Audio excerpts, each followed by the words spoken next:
gold hits new highs as bulls set sights on the $2,800 mark. Will the upcoming non-farm payrolls report and U.S. election fuel further gains? Should we hold strong or wait for a dip? Find out in this week's As Good as Gold. Greetings, fellow traders. I'm Dylan, a research strategist at Pepperstone, presenting the latest weekly update on As Good as Gold. Over the past week, gold prices have resumed climbing after a brief consolidation, setting new all-time highs. With Middle East tensions cooling off for now, it's been market concerns over U.S. debt and heavy betting on a Trump victory that's supporting gold's strong performance. This week, all eyes are on the U.S. non-farm payrolls report. If jobs data worsens significantly, it could give gold even more lift. So in today's video, I'll start with a quick overview of technical analysis and drivers, then dive into how the U.S. election and jobs report could impact gold's future trend. Let's get started. On the gold against U.S. dollar daily chart, yesterday's close at a fresh high of $27.74 broke a week-long range between $27.10 and $27.50. This morning, buyers are pushing up into the upper band of the June regression channel. Statistically, there's only a 5% probability of gold prices breaking above this red zone, so the bulls are facing some selling pressure at the moment, making a potential pullback more likely. But if we do get a solid breakout, that bullish momentum could continue, potentially pushing gold past $2,800.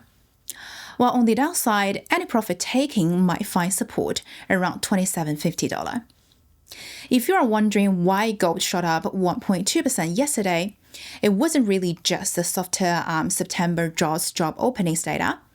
Futures market flows played a big role too.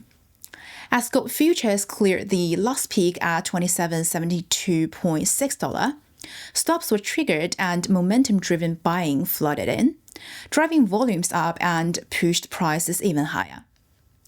Now, taking a broader view of what's propping up gold, we're seeing the usual negative correlation between gold and U.S. Treasuries breaking down. Since early October, the U.S. 10-year real yield has risen from 1.5% to around 1.94% this morning, with the term premium on 10-year Treasuries up almost 40 basis points. Gold, meanwhile, has gained over $150 in that same stretch. Also, with Israel holding off on targeting Iran's oil facilities, the market's betting on some easing in Middle Eastern tensions. So in my view, the main drivers for gold right now are traders' bets on a Trump win and concerns over the U.S. debt load. I mean, America's debt situation is already quite serious, with the fiscal deficit hitting $1.8 trillion in the financial year ending September, around 6% of its GDP. And as the election nears, both candidates are talking, expansionary fiscal policies. But if Trump wins and we see a red wave in Congress, his policies on tariffs and corporate tax cuts could swell U.S. debt by another $7.5 trillion over the next decade. That's more than twice the increase proposed by Harris. Also, deficit financing would mean lots more bond issuance, which would push yields down. On one side, the Fed might keep rates low to manage the debt and support growth, but on the other, traders might demand higher term premiums to cover some reflation risks, lowering real yields. With this in mind, the opportunity cost of holding gold goes down, which is great for prices. So in summary, right now, the bulls are in control, with gold's next target set at $2,800. Whether we get there by early November depends mainly on two things, I think. The first one would be the U.S. election, obviously. If Republicans sweep Congress, we will see a new rally in gold.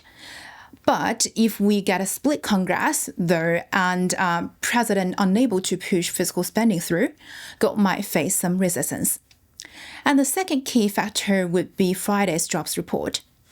The current forecast is for 110,000 new jobs added in October, less than half of last month's number and way below the 225,000 break-even level needed for labor force growth, with unemployment holding at 4.1%. Since the Fed is already expecting hurricanes and strikes to shave off about 100,000 jobs, I think we need to see a much weaker report, say under 100,000 jobs with unemployment rising to 4.2% or even higher, for the Fed to consider more rate cuts this year, which would boost gold further. So that's pretty much all for this week. If this video was helpful, don't forget to subscribe, like, and spread the love.